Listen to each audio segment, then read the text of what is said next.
Hello all ಎಲ್ಲರೂ ಹೇಗಿದ್ದೀರಾ? ನಾನು ತುಂಬಾ ಚೆನ್ನಾಗಿದ್ದೀನಿ. ನೀವು ತುಂಬಾ ಚೆನ್ನಾಗಿದ್ದೀರಾ ಅಂತ ಅಂದ್ಕೊಂಡಿದ್ದೀನಿ. ಹಾಗೆ ಇದು ಬಂದು ಮಂಗಳವಾರ ಬೆಳಿಗ್ಗೆ ವ್ಲಾಗ್ನ ಸ್ಟಾರ್ಟ್ ಮಾಡ್ತಾ ಇದ್ದೀನಿ. ನಿನ್ನೆ ಸೋಮವಾರ ನಾನು ವ್ಲಾಗ್ನ ಮಾಡೋಕ್ಕಾಗಿರಲಿಲ್ಲ. ಸೊ ಹಾಗಾಗಿ ಮಂಗಳವಾರ ವ್ಲಾಗ್ನ ಸ್ಟಾರ್ಟ್ ಮಾಡ್ತಾ ಇದ್ದೀನಿ. ಮಾರ್ನಿಂಗ್ ಟೊಮೊಟೊ ಬಾತ್ನ ಮಾಡ್ಕೊಂಡಿದ್ದೆ ಬ್ರೇಕ್ಫಾಸ್ಟ್ಗೆ ಅಂತ ಹೇಳಿ. ಮತ್ತು ಅದರ ಜೊತೆಗೆ ರಾಯ್ತಾನ ಮಾಡ್ಕೊಂಡಿದ್ದೆ. ತುಂಬಾ ಟೇಸ್ಟಿಯಾಗಿತ್ತು. ಆ ರೆಸಿಪಿ ವಿಡಿಯೋ ಮಾಡೋಣ ಅಂತ ಅಂದ್ಕೊಂಡೆ, ಬಟ್ ಬ್ರೇಕ್ಫಾಸ್ಟ್ ಆಗಲೇ ಟೈಮ್ ಆಗಿಬಿಟ್ಟಿತ್ತು ಅನ್ನೋದಕ್ಕೋಸ್ಕರ ಆ ವಿಡಿಯೋನ ಮಾಡಲಿಕ್ಕಾಗಲಿಲ್ಲ. ನೆಕ್ಸ್ಟ್ ಮಾಡಿದಾಗ ಆ ರೆಸಿಪಿನ ನಿಮ್ಮ ಜೊತೆಗೆ ಶೇರ್ ಮಾಡ್ತೀನಿ ಅಂತ ಹೇಳ್ತಾ ಈ ವಿಡಿಯೋನ ಸ್ಟಾರ್ಟ್ ಮಾಡ್ತಾ ಇದ್ದೀನಿ. ಮತ್ತು ಹಸ್ಬೆಂಡ್ಗೆ ಸ್ವಲ್ಪ ಮಜ್ಜಿಗೆನ ಮಾಡಿಟ್ಬಿಟ್ಟು ಅವ್ರು ಹಣ್ಣು ಸ್ವಲ್ಪ ತೊಗೊಂಡು ಬಂದಿರೋ, ಸ್ವಲ್ಪ ಫ್ರೂಟ್ ಸಲಾಡ್ ಮಾಡಿ ಬಾಕ್ಸ್ಗೆ ಹಾಕ್ಕೊಟ್ರೆ ಅವರು ಮಧ್ಯಾಹ್ನ ತಿನ್ಕೋತಾರೆ ಅಂತ ಹೇಳಿ ಹಾಕ್ತಾಯಿದ್ದೀನಿ. ನೋಡಿ, ಹಣ್ಣು ಮೇಲ್ಗಡೆ, ಆ್ಯಪಲ್ ಮೇಲ್ಗಡೆ ಎಕ್ಸ್ಪೆಷಲಿ ರೀತಿ ಬರುತ್ತೆ ನೋಡಿ, ಮೇಣ ಹಾಕಿರ್ತಾರೆ ಆ್ಯಪಲ್ ಸ್ವಲ್ಪ ಶೈನಿಂಗ್ ಕಾಣಲಿ ಅಂತ ಹೇಳಿ. ಸೊ ಇದೆಲ್ಲ ರಿಮೂವ್ ಮಾಡಿ ನೀಟಾಗಿ ವಾಶ್ ಮಾಡಿ ತಿನ್ನೋದು ತುಂಬಾ ಒಳ್ಳೆಯದು. ಮತ್ತು ಆ್ಯಪಲ್ ಜೊತೆಗೆ ಬೇರೆ ಥರ ಫ್ರೂಟ್ಸ್ ಎಲ್ಲನೂ, ಆ್ಯಪಲ್, ಬನಾನಾ ಆಗಿರ್ಬೋದು, ಬಾಳೆಹಣ್ಣು, ಸೇಬು ಮತ್ತು ಕಪ್ಪು ದ್ರಾಕ್ಷಿ, ಮನೇಲಿ ಏನೆಲ್ಲ ಫ್ರೂಟ್ ಇರುತ್ತೆ ಅದನ್ನೆಲ್ಲ ರೀತಿ ಮಿಕ್ಸಾಗಿ ಕಟ್ ಮಾಡಿ ಅವ್ರಿಗೊಂದು ಸಲಾಡ್ ಥರ ಮಾಡಿಕೊಡ್ತೀನಿ. ಯಾಕಂದರೆ ಬಿಸಿಲಲ್ಲಿ ಓಡಾಡೋದ್ರಿಂದ ಮಧ್ಯಾಹ್ನ ಟೈಮಲ್ಲಿ ಒಂದು ಸ್ವಲ್ಪ ತಿನ್ಕೊತಾರೆ. ಮತ್ತು ಮಜ್ಜಿಗೆ ಕೊಟ್ಟಿರ್ತೀನಲ್ಲ ಅದನ್ನು ಕುಡ್ಕೊತಾರೆ ಅವರು. ಮಧ್ಯಾಹ್ನ ಟೈಮ್ ಜಾಸ್ತಿ ಅವ್ರು ಹೊರಗಡೆ ಊಟ ಮಾಡೋದಿಲ್ಲ. ಸೊ ಹಾಗಾಗಿ ಅದ್ರ ಬದಲು ಸ್ವಲ್ಪ ಹಣ್ಣನ್ನಾದರೂ ತಿನ್ನಲಿ, ಮನೆಗೆ ಬಂದು ಲೇಟಾಗಿ ಊಟ ಮಾಡ್ತಾರಲ್ವ, ಅಲ್ಲಿ ತನಕ ಇದು ಸ್ವಲ್ಪ ಬ್ಯಾಲೆನ್ಸ್ ಆಗಲಿ ಅನ್ನೋದಕ್ಕೋಸ್ಕರ ಈ ರೀತಿ ಹಣ್ಣನ್ನೆಲ್ಲ ಕಟ್ ಮಾಡಿ ಹಾಕ್ಕೊಡ್ತೀನಿ. ಇದ್ರ ಜೊತೆಗೆ ಸ್ವಲ್ಪ ಡ್ರೈ ಫ್ರೂಟ್ಸ್ನೂ ಹಾಕೋದ್ರಿಂದ ಸ್ವಲ್ಪ ತಿನ್ಬೇಕಾದ್ರೆ ಕ್ರಂಚಿಯಾಗಿ ಸಿಗ್ತಾ ಇರಬೇಕಾದ್ರೆ ಅವ್ರಿಗೂ ತಿನ್ನೋಕ್ಕೆ ಖುಷಿ ಅನಿಸುತ್ತೆ. ಹಾಗಾಗಿ ಇಲ್ಲಿ ಒಂದು ಸ್ವಲ್ಪ ಬಾದಾಮಿ ಮತ್ತು ಗೋಡಂಬಿನ ನಾನಿಲ್ಲಿ ಕಟ್ ಮಾಡಿ ಹಾಕ್ಕೊಳ್ತಾ ಇದ್ದೀನಿ. ಇದೇ ಫ್ರೂಟ್ಸ್ನ ಸ್ವಲ್ಪ ನಾನು ಬೆಳಿಗ್ಗೆ ಬ್ರೇಕ್ಫಾಸ್ಟ್ಗೆ ಅಂತ ಎತ್ತಿಟ್ಕೋತೀನಿ. ಅದೇ ಟೈಮ್ಗೆ ನೆನ್ನೆ ಸ್ಟವ್ ಬುಕ್ ಮಾಡಿದ್ವಲ್ಲ, ಅವರು ಸ್ಟವ್ನ ಡೆಲಿವರಿ ಕೊಡೋದಕ್ಕೆ ಅಂತ ಬಂದರು. ಆ ಸ್ಟವ್ನ ಡೆಲಿವರಿ ಕೊಡೋದಕ್ಕೆ ಅಂತ ಬಂದು, ಅಂದರೆ ನಾನು ತೊಗೊಂಡಿದ್ದು ಪ್ರೆಸ್ಟೀಜ್ ಎಕ್ಸ್ಕ್ಲೂಸಿವ್ ಅಲ್ವಲ್ಲ, ಅಲ್ಲಿ ಹೋಮ್ ಡೆಲಿವರಿ ವಿತ್ ಇನ್ಸ್ಟಾಲೇಷನ್ನು ಇರುತ್ತೆ. ಮತ್ತು ಅಕಸ್ಮಾತ್ ಸರ್ವಿಸ್ ಇದ್ರೂ ಅವರೇ ಮಾಡಿಕೊಡ್ತಾರೆ ಅನ್ನೋದಕ್ಕೋಸ್ಕರ ನಾನು ಸ್ಟವ್ನ ಅಲ್ಲೇ ತೊಗೊಂಡೆ. ಮತ್ತು ಅವರು ಬಂದು ನೀಟಾಗಿ ಎಲ್ಲನೂ ಫಿಟ್ಟೆಲ್ಲ ಮಾಡಿಕೊಟ್ಟು ಹೋದರು. ಹೊಸ ಸ್ಟವ್ ತಂದ ತಕ್ಷಣ ನಾವು ಈ ರೀತಿ ಎಲ್ಲ ನೀಟಾಗಿ ಒಂದು ಸತಿ ಅಂದರೆ ಎಲ್ಲ ನೀಟಾಗಿ ಒರೆಸ್ಕೊಂಡು ಸ್ವಲ್ಪ ಅರಿಶಿನ ಕುಂಕುಮ ಇಟ್ಟು ಪೂಜೆ ಮಾಡ್ತೀವಿ. ಯಾಕಂದರೆ ನಮ್ಮ ಮನೆಗಳಿಗೆ, ನಾವು ಹಿಂದೂ ಸಂಸ್ಕೃತಿಯಲ್ಲಿ ಅಷ್ಟು ಒಂದು ಹೊಸ ವಸ್ತು ತತ್ತು ಮನೆಗೆ ಅಂತ ಹೇಳಿದ್ರೆ ಅದಕ್ಕೆ ಪೂಜೆ ಮಾಡಿದ ನಂತರನೇ ನಾವು ಅದನ್ನು ಬಳಸೋದು ನಮ್ಮ ಪ್ರತೀತಿ ಅಲ್ವಾ. ಸೊ ಹಾಗಾಗಿ ಸ್ಟವ್ಗೂ ಅಷ್ಟೇ ಅರಿಶಿನ ಕುಂಕುಮ ಇಟ್ಟು, ಎಲೆ ಅಡಿಕೆ ಬಾಳೆಹಣ್ಣು ಇಟ್ಟು ಪೂಜೆ ಮಾಡಿದೆ. ಪೂಜೆ ಮಾಡಿದ ನಂತರ ಮೊದಲಿಗೆ ನಾನು ಹಾಲನ್ನ ಕಾಯಿಸೋಣ, ಒಳ್ಳೇದಲ್ವ ಅಂತ ಹೇಳಿ ಹಾಲನ್ನು ಕಾಯಿಸ್ಕೊಳ್ತಾ ಇದ್ದೀನಿ. ಹಾಗೆ ಇವತ್ತು ಮನೆಗೆ ಸ್ಟವ್ ತಂದಿದ್ದ ಖುಷಿಗೆ ಒಂದು ಸ್ವಲ್ಪ ಪಾಯಸ ಮಾಡೋಣ ಅಂತ ಹೇಳಿ ಪಾಯಸನೂ ಮಾಡ್ತೀನಿ. ಆ ರೆಸಿಪಿನ ನಿಮ್ಮ ಜೊತೆಗೆ ಶೇರ್ ಮಾಡ್ತೀನಿ. ಹಾಲೆಲ್ಲ ಕಾಯಿಸ್ಕೊಂಡು ಆಗಿದೆ ನೋಡಿ, ನಮ್ಮ ಹೊಸ ಸ್ಟವ್ ಈ ರೀತಿ ಆಗಿದೆ. ಮತ್ತು ಮಧ್ಯಾಹ್ನ ಸಾಂಬಾರೇನು ಮಾಡಿರಲಿಲ್ಲ. ಸೊ ಹಾಗಾಗಿ ಇಲ್ಲಿ ಸಾಂಬಾರು ಮಾಡ್ಕೊಳ್ತಾ ಇದ್ದೀನಿ. ನಾನಿಲ್ಲಿ ತಗಣಿ ಕಾಳಿತ್ತು, ತಗಣಿ ಕಾಳಿಂದ ನಾನು ಒಂದು ಸ್ವಲ್ಪ ಹುಳಿ ಮಾಡ್ಕೊಳ್ಳೋಣ ಅಂತ ಹೇಳಿಬಿಟ್ಟು ಮಾಡ್ತಿದ್ದೀನಿ. ಇದು ತಗಣಿ ಕಾಳು ಅಂತಲೂ ಹೇಳ್ತಾರೆ, ಅಲಸಂದೆ ಕಾಳು ಅಂತಲೂ ಹೇಳ್ತಾರೆ. ಮತ್ತು ಇದಕ್ಕೆ ಆಲೂಗಡ್ಡೆ ಮತ್ತು ಒಂದು ಬದನೆಕಾಯಿನ ಹಾಕಿ ಬೇಯೋದಕ್ಕೆ ಇಟ್ಕೊಳ್ತಾ ಇದ್ದೀನಿ. ಮಡ್ಕೆಯಲ್ಲಿ ಮಾಡೋದ್ರಿಂದ ಸ್ವಲ್ಪ ಹಾಗೆಯೇ ಒಂದು ಮಿಕ್ಸಿ ಜಾರ್ಗೆ ಒಂದು ಇಡೀ ಆಗುವಷ್ಟು ತೆಂಗಿನಕಾಯಿ ಚೂರು ಹಾಕ್ಕೊಂಡಿದ್ದೀನಿ. ಮತ್ತು ಒಂದು 2-3 ಬೆಳ್ಳುಳ್ಳಿ ಮತ್ತು ಒಂದು ಸ್ವಲ್ಪ ಹುಣಸೆಹಣ್ಣು, ಒಂದು ಈರುಳ್ಳಿನ ಹಾಕ್ಕೊಂಡಿದ್ದೀನಿ. ಮತ್ತು ಒಂದು 3 ಟೊಮೊಟೊನ ಹಾಕ್ಕೊಳ್ತಾ ಇದ್ದೀನಿ. ಈ ರೀತಿ ಮಸಾಲೆನ ಹಾಕ್ಕೊಂಡು ರೆಡಿ ಮಾಡ್ಕೊಳ್ತೀನಿ. ಫಸ್ಟಿಗೆ ಸ್ವಲ್ಪ ನೀರನ್ನ ಕಡಿಮೆನೇ ಹಾಕ್ಕೊಂಡು ರುಬ್ಕೊಳ್ಳಿ, ಯಾಕಂದರೆ ಟೊಮೊಟೊ ಹಾಕಿರೋದ್ರಿಂದ. ಇಲ್ಲಿ ಮತ್ತು ನಾನು ಬೇಳೆ ಸಾಂಬಾರು ಪುಡಿನ ಹಾಕ್ಕೊಳ್ತಾ ಇದ್ದೀನಿ, 1.5 ಸ್ಪೂನ್ ಆಗುವಷ್ಟು. ನೀವು ಎಷ್ಟು ಬೇಕು ಖಾರ ನೋಡಿಕೊಂಡು ಹಾಕ್ಕೋಬೋದು. ಮತ್ತು ಇದನ್ನು ನುಣ್ಣಗೆ ಪೇಸ್ಟ್ ಮಾಡ್ಕೊಂಡು ಬರ್ತೀನಿ.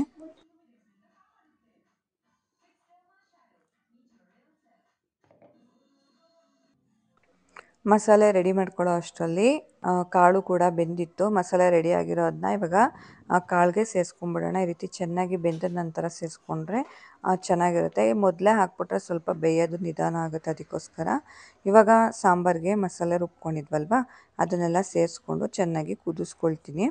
ಈಗ ಈ ಥರ ಕುದಿಸೋದ್ರಿಂದ ಸಾಂಬಾರು ಅಂದರೆ ತುಂಬಾ ಕುದ್ಬಿಟ್ರೆ ಏನಾಗುತ್ತೆ ಅಂದರೆ ಬಸ್ಸಾರು, ಹುಳಿ ಸಾರಿಗೆಲ್ಲ ಆ ಟೇಸ್ಟು ವೇರಿಯೇಷನ್ ಆಗಿಬಿಡುತ್ತೆ. ಸೊ ಹಾಗಾಗಿ ಮೊದಲು ತರಕಾರಿನೆಲ್ಲ ಬೆಂದಿದ ನಂತರ ಈ ರೀತಿ ಮಸಾಲೆ ಹಾಕ್ಕೊಂಡು ಬೇಯಿಸ್ಕೊಂಡ್ರೆ ತುಂಬಾ ರುಚಿಯಾಗಿರುತ್ತೆ.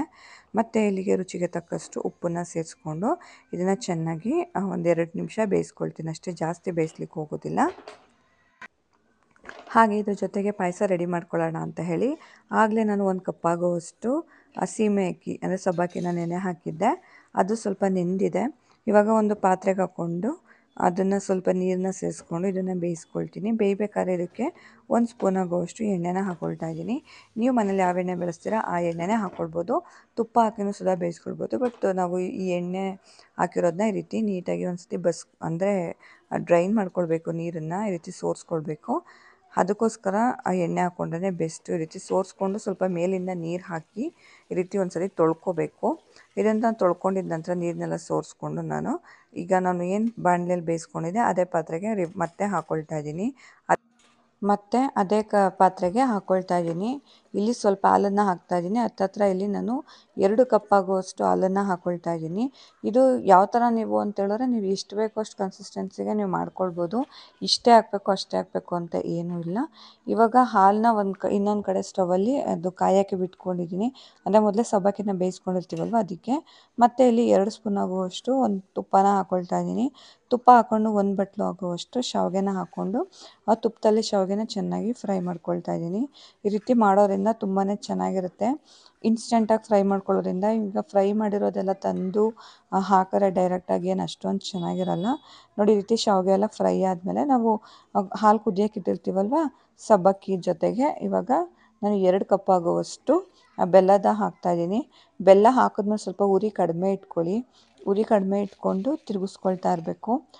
ತಿರುಗಿಸ್ಕೊಳ್ತಾ ಇದು ಸ್ವಲ್ಪ ಬೆಲ್ಲ ಎಲ್ಲ ಕರಗಬೇಕು. ಇವಾಗ ಬೆಲ್ಲ ಕರಗಿದ ನಂತರ ಇದಕ್ಕೆ ನಾನು ಒಂದು 4 ಲವಂಗನ ಹಾಕ್ಕೊಳ್ತಾ ಇದ್ದೀನಿ. ಲವಂಗ ಹಾಕೋದ್ರಿಂದ ಫ್ಲೇವರ್ ತುಂಬಾ ಚೆನ್ನಾಗಿ ಬರುತ್ತೆ. ಹಾಗಾಗಿ ಆ ಲವಂಗನ ಸೇರಿಸ್ಕೊಳ್ಬೇಕು. ಲವಂಗ ಎಲ್ಲ ಸೇರಿಸಿದ ನಂತರ ನಾನಿಲ್ಲಿ ತುಪ್ಪದಲ್ಲಿ ಹುರಿದಿರೋಂಥ ಶಾವಿಗೆನ ಸೇರಿಸ್ಕೊಳ್ತಾ ಇದ್ದೀನಿ. ಶಾವಿಗೆ ಸೇರಿಸೋ ಉದ್ದೇಶ ಏನು ಅಂತೇಳಿದ್ರೆ ಒಂದು ಒಳ್ಳೆ ಫ್ಲೇವರ್ ಕೊಡುತ್ತೆ ಮತ್ತು ಒಂದು ಟೇಸ್ಟ್ ಚೆನ್ನಾಗಿರುತ್ತೆ. ಮಧ್ಯ ಸಿಕ್ಕಿದಾಗ ಟೇಸ್ಟ್ ಚೆನ್ನಾಗಿರುತ್ತೆ. ಹಾಗಾಗಿ ನೋಡಿ ರೀತಿ ಚೆನ್ನಾಗಿ ಬೆಂದಿದ ನಂತರ ನಾನು ಇದಕ್ಕೆ ಸ್ವಲ್ಪ ತುಪ್ಪದಲ್ಲಿ ದ್ರಾಕ್ಷಿ ಗೋಡಂಬಿನ ಫ್ರೈ ಮಾಡಿ ಹಾಕ್ಕೊಳ್ತಾ ಇದ್ದೀನಿ. ಲಾಸ್ಟಲ್ಲಿ ಸ್ವಲ್ಪ ಏಲಕ್ಕಿ ಪುಡಿನ ಹಾಕ್ಕೊಳ್ತಾ ಇದ್ದೀನಿ. ನೋಡಿ ಈ ಪ್ರೊಸೀಜರ್ನ ಫಾಲೋ ಮಾಡೋದ್ರಿಂದ ಏನಾಗುತ್ತೆ ಅಂತ ಹೇಳಿದ್ರೆ ನಾವು ಸಬ್ಬಕ್ಕಿನೇ ಬೇಯಿಸ್ಕೊಂಡು ಸ್ವಲ್ಪ ಎಣ್ಣೆ ಹಾಕಿ ಬೇಯಿಸ್ಕೊಳ್ಳೋದ್ರಿಂದ ಅದು ಇದು ಸಬ್ಬಕ್ಕಿದು ಶೈನಿಂಗ್ ಹಾಗೆ ಇರುತ್ತೆ. ಸೊ ನೋಡೋಕ್ಕೂ ಚೆನ್ನಾಗಿರುತ್ತೆ, ತಿನ್ನೋಕ್ಕೂ ಚೆನ್ನಾಗಿರುತ್ತೆ. ಹಾಗಾಗಿ ಮತ್ತು ಲಾಸ್ಟಲ್ಲಿ ಇದಕ್ಕೊಂದು ಅರ್ಧ ಆ್ಯಪಲ್ನ ಕಟ್ ಮಾಡಿ ಹಾಕ್ತಿದ್ದೀನಿ. ನೀವು ಬೇಕು ಅಂದರೆ ಎಲ್ಲ ಥರ ಡ್ರೈ ಫ್ರೂಟ್ಸ್ನೂ ಹಾಕ್ಕೊಳ್ಬೋದು, ಇಲ್ಲ ಬೇರೆ ಥರ ಹಣ್ಣುಗಳ್ನೂ ಹಾಕ್ಕೊಂಡ್ರೂ ತುಂಬಾ ಟೇಸ್ಟಿಯಾಗಿರುತ್ತೆ. ಈಗ ಆ್ಯಪಲ್ ಹಾಕಿ ಒಂದು ಸತಿ ಮಿಕ್ಸ್ ಮಾಡಿದ್ರೆ ಇವಾಗ ಟೇಸ್ಟಿಯಾಗಿರುವಂತಹ ಸಬ್ಬಕ್ಕಿ ಪಾಯಸ ರೆಡಿ ಆಗುತ್ತೆ. ರೆಸಿಪಿನ ಟ್ರೈ ಮಾಡಿ, ತುಂಬಾ ಚೆನ್ನಾಗಿ ಬರುತ್ತೆ. ನನಗೂ ರೆಸಿಪಿ ತುಂಬಾ ಟೇಸ್ಟಿಯಾಗಿ ಬಂದಿತ್ತು ಅಂತ ಅನ್ನಿಸ್ತು. ನಿಮಗೂ ಹಾಗೆ ಅನಿಸಿದ್ರೆ ಕಮೆಂಟ್ ಮಾಡಿ ತಿಳಿಸಿ. ಹಾಗೆ ಒಂದು ಸೈಡು ಮುದ್ದೆ ಮಾಡ್ಕೊಳ್ಳೋಣ ಅಂತ ಹೇಳ್ಬಿಟ್ಟು ಮುದ್ದೆಗೆ ಇಟ್ಕೊಂಡಿದ್ದೀನಿ. ಇದ್ರ ಜೊತೆಗೆ ಅಂದರೆ ಸಾಂಬಾರು ಜೊತೆಗೆ ಬಸ್ಸಾರು ಜೊತೆಗೆ ಮುದ್ದೆ ಚೆನ್ನಾಗಿರುತ್ತಲ್ವ. ಸೊ ಹಾಗಾಗಿ ಒಂದು ಕಡೆ ಆ ಮುದ್ದೆ ಮಾಡ್ಕೊಳ್ಳೋ ಅಂತ ಇಟ್ಕೊಂಡಿದ್ದೀನಿ. ಮುದ್ದೆ ರೆಸಿಪಿನೂ ಈಗಾಗಲೇ ನಿಮ್ಮ ಜೊತೆಗೆ ಶೇರ್ ಮಾಡಿದ್ದೀನಿ. ಆ ಮುದ್ದೆ ರೆಸಿಪಿನೂ ನೀವು ನೋಡ್ಬೋದು. ಯಾಕಂದರೆ ಮುದ್ದೆ ಈಗ ಎಲ್ಲರೂ ಮಾಡ್ತಾರೆ ಅಂಥೇಳಿ ಪದೇ ಅದನ್ನು ತೋರ್ಸೋದು ಚೆನ್ನಾಗಿರಲ್ಲ ಅಂಥೇಳಿ ನಾನು ಅದನ್ನು ತೋರ್ಸೋಕ್ಕೆ ಹೋಗಿಲ್ಲ. ಇಲ್ಲಿಗೆ ಈ ವಿಡಿಯೋನ ಎಂಡ್ ಮಾಡ್ತಾಯಿದ್ದೀನಿ. ವಿಡಿಯೋ ಇಷ್ಟ ಆದರೆ ಲೈಕ್ ಮಾಡಿ, ಶೇರ್ ಮಾಡಿ, ಕಮೆಂಟ್ ಮಾಡಿ ವಿಡಿಯೋ ಹೇಗಿತ್ತು ಅಂತ. ಹಾಗೆ ನೆಕ್ಸ್ಟ್ ವಿಡಿಯೋದಲ್ಲಿ ಸಿಗ್ತೀನಿ. Thank you for watching.